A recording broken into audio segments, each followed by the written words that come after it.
Ada Ibu Sri Mulyani mungkin. Sri Mulyani ya. Iya. Ada yang mau ditanyakan Ibu?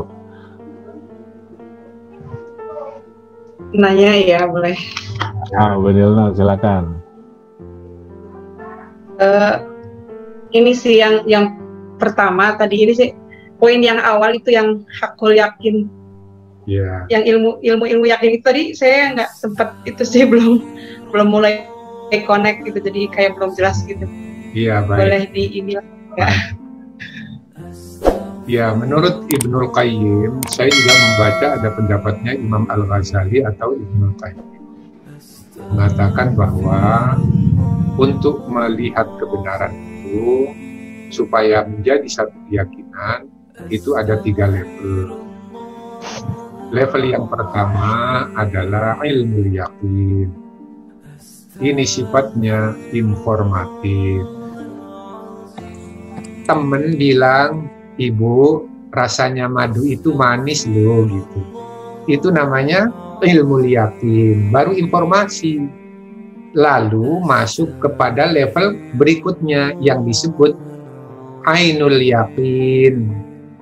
Ainul yakin itu adalah faktual. Untuk membuktikan faktualitasnya, maka Ibu nyicipin madunya itu.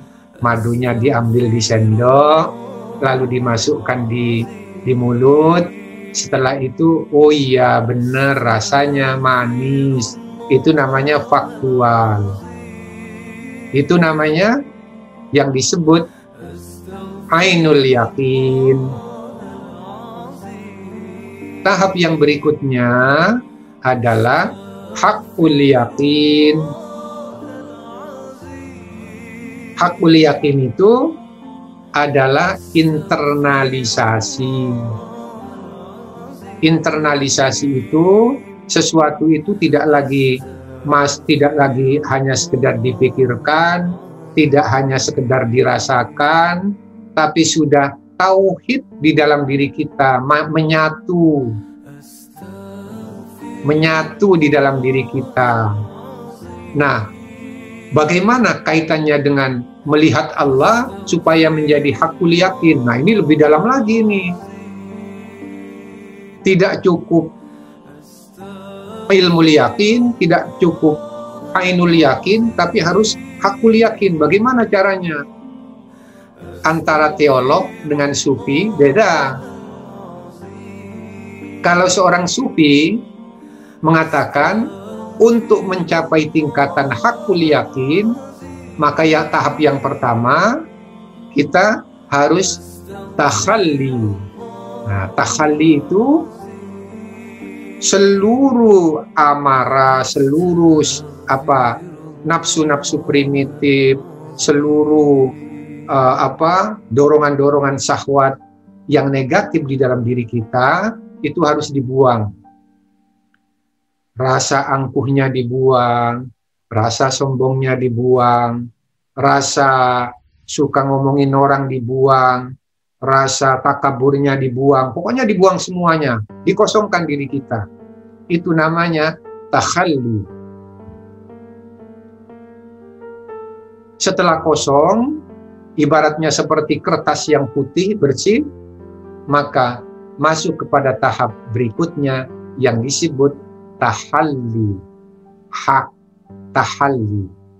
Tahalli itu memasukkan sifat-sifat Allah, Maha Rahim, Maha Rahman, Maha Adil, dimasukkan ke dalam diri kita sehingga kita bisa memahami tentang sifat-sifat Allah itu. Kalau sifat-sifat itu lalu kita realisasikan di dalam kehidupan nyata, bahwa karena Allah itu punya sifat kasih sayang, maka kita juga kepada manusia harus melakukan tindakan kasih sayang. Baru akan hadir Allah itu yang kita sebut dengan tajalli.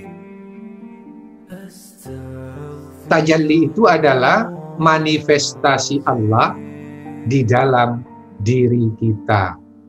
Itulah yang disebut tauhid. Jadi untuk mengetahui eksistensi Allah, maka kita harus tiada, hanya Allah yang ada, gitu loh. Ini sudah, itu kita bisa membenarkan pendapatnya Syekh Siti Jenar atau siapa lagi itu yang bilang anal haq, kayak apa itu? Artinya melebur. Manusia itu nggak ada, yang lainnya nggak ada, yang ada adalah Allah. La ilaha illallah, semuanya tiada, yang ada adalah Allah, gitu. Ini pendekatan tasawuf. Kalau sudah mencapai tahap ini, maka disitulah kita menemukan hakul yakin. Nah, sudah mendalam banget ini. Tapi teologi beda lagi. Kalau teolog itu Tuhan dipikirkan, dikonsepsikan, dipersepsikan, dianalisis.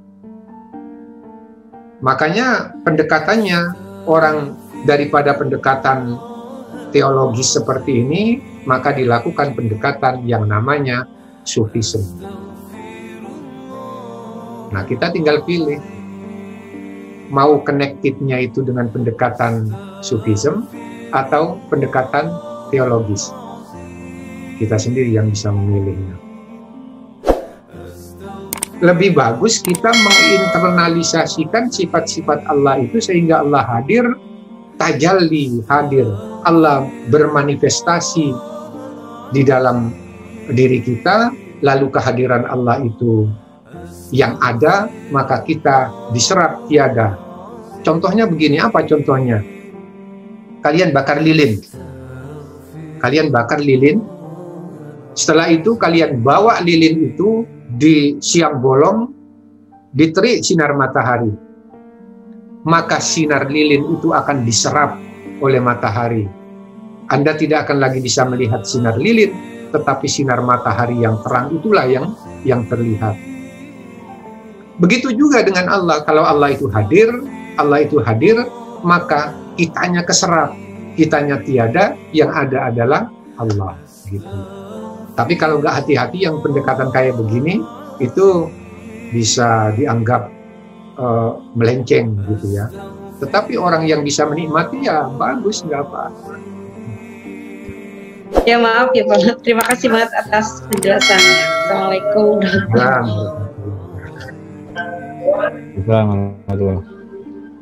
Kita memilihnya.